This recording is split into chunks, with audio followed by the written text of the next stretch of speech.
Hi English students, this is Mrs. Peacock, and at this point we need to look at your research paper. A research paper requires outside sources of information, so that could be from books, articles, videos, interviews, etc., to fully argue a stance on a particular topic. Every source that is utilized must have both an in-text citation attached to the sentence that has the source information. So if the author's last name is Bowden and you got the quote from page 45, you would have Bowden 45 at the end of the sentence. And a citation on the works cited page. This research paper must include at least 2 outside sources, and that's the minimum. Of course, if you find 3, 4, 5 outside sources, you can use more, but the minimum is at least 2 outside sources. Students are not allowed to turn in essays written for other courses, and the use of AI to write is also forbidden.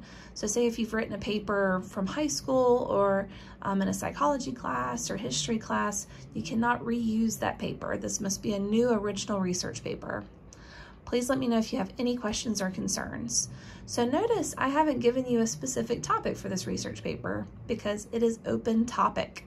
Which open topic is both a blessing and a curse because you have infinite possibilities on what you could write about, but that can also be a challenge because you have infinite possibilities to write about. So I want you to think of a topic you genuinely want to know more about.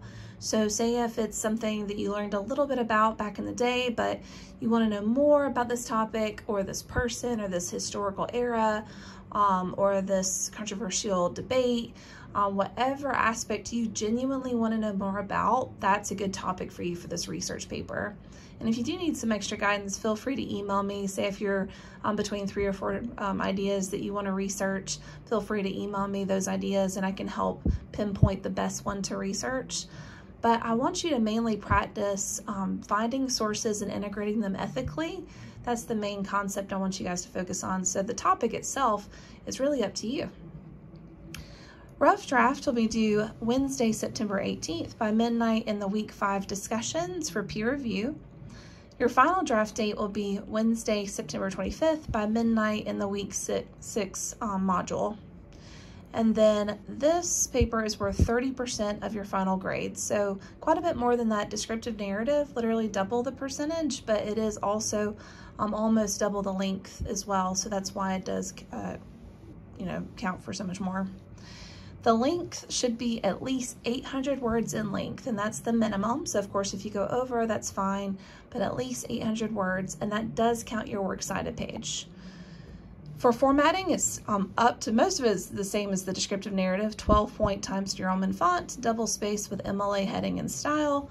Just as a reminder, you have that example in your book, but this one must have a works cited page. It's not a research paper without a works cited page. So if you have access to your ebook that was attached to that They Say, I Say, this is the Seagull textbook. So just to show you how it looks, little Seagull book.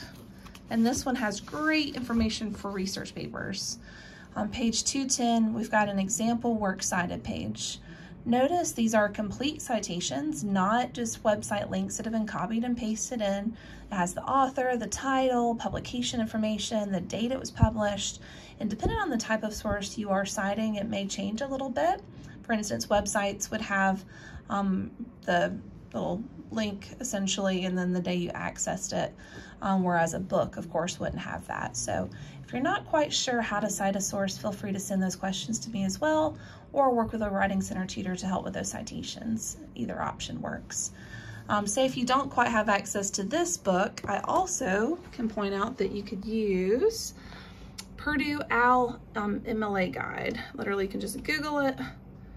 It's the very first thing that'll come up. And OWL just means it's the online writing lab for Purdue University. But they have really good MLA citation examples. They have the works cited page, information, the double space and everything. They have an example page as well. So you can use this similar to that textbook example as a guide to show you what it should look like. And this is something that's a free resource for anybody. Notice it also has in-text citations, and that was that Bowden 45 I referenced. They've got even more information here on how to do the in-text citations. See, this is similar to that one I showed you. But for instance, they'll also have some other examples further down as well. Corporate authors. No known author. I promise you're going to find a really cool website that would be a fantastic source that doesn't list the author. So this is an example of how to do that. It would be the title of the article instead of the author. Also notice for a website, you wouldn't have any page numbers. So it would just have the title of the article in quotation marks. But it really just depends on the type of source that you're using on how you'll want to do that in-text citation as well, similar to that works cited page. So I do have a final draft late submission rule, and that just means that there's 10 points off every day late for that final draft, and this is to incentivize students turning in papers on time, and that's just a life skill to teach punctuality. All final drafts will be graded using that English 101 grading rubric, which is in your Start Here section in Canvas. I always have the grading rubric available to you. And it's also going to be scanned with anti-plagiarism software. So just make sure that you write your own original essay and don't be tempted to cheat because it will flag it. I've got a section here for brainstorming and outlining as well. As you're developing your ideas, you may want to write out some ideas on there. But at this point, I'm going to show you some really cool databases that you may not realize you have access to at this point. So all I did was I went to wallace.edu, or Wallace main page. Campus Life and Resources, that's the tab on the far right, and then click Library. And the library databases are really helpful for this research paper because these are all reliable sources that you know have been peer reviewed, which just means that they've been fact checked. If you click on LRC databases, and I'm going to show you guys AVL, Alabama Virtual Library. When you get in, just college and university. And then of course they've got a million databases to choose from, but I want us to look at EBSCOhost. That's how it's spelled. And say you want to research, I really like Edgar Allan Poe. I'll just give you an example. Edgar Allan Poe. So, let's scroll down a little bit. That could be interesting. So I'm going to click into this one. Say you find a really cool source. All you have to do is you can do the full text to see the source, but say you love this source and you want to use it in your paper. All you have to do is click Cite, and then you can scroll down to MLA, and you can literally copy and paste the citation for your works cited page. You guys don't know how good you have it, honestly. Also for that in-text citation, the parentheses section, whatever starts this citation is what goes in the parentheses. So if they do know the author, they always start with an author. So this one would be, Marijuana would be the part in the parentheses, and then say it comes off of page 4. It would be Marijuana 4. So just depends on the source, of course, though. So that is EBSCOhost. Another really good one is Gale Power Search.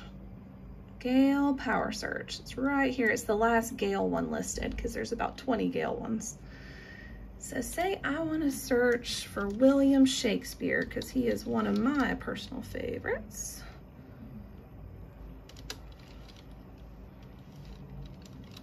Here we go.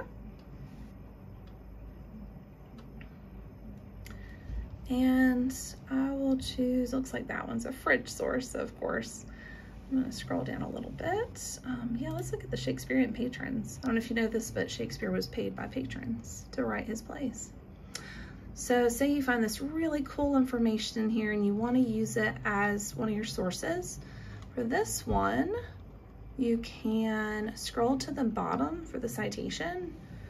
So see, it defaults to MLA 9th edition, and you can just literally copy and paste this for your works cited page. Notice this one does not have an author. So for that in-text citation, you would put Shakespearean patrons in the quotation marks around it. And then you would have the page number. It's over 20 pages, so maybe it comes from page 22. It'd be Shakespearean patrons 22 for your in-text citation. And I want to show you one other resource. Of course, AVL has several databases, but those are the easiest to use for just general knowledge. But Wallace also has an ebook collection. And ebooks are just electronic books.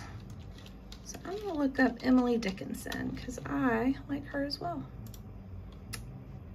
All right, so say I want to use this book, and just do PDF full text, and it'll pull up the entire book for you. They've even scanned the cover of the book. So it's like you've checked this book out, but you have no due date, which is fantastic. Even has that page, and then it's got your copyright page. The table of contents will be a little further down. See, table of contents. You can literally just look around different chapters and see which information is most helpful for you. But say you want to use this source, your citation tool is at the very top, and just make sure you scroll down to MLA formatting, and you can copy and paste this citation. So I think that's plenty of options for now to get you started, depending on whatever topic you choose. If you check all of those and you still can't quite find a good source for your research, just let me know and I can help you find some better research options. Depending on what you choose, you may also find something cool like an interview or a documentary. So it really just depends on what topic you've chosen on which sources will be available to you. But if you do have any questions about research, how to cite, anything whatsoever, please let me know. And don't forget, we have a fantastic writing center who would be happy to help you as well. So have a wonderful day, and let me know if you have any questions.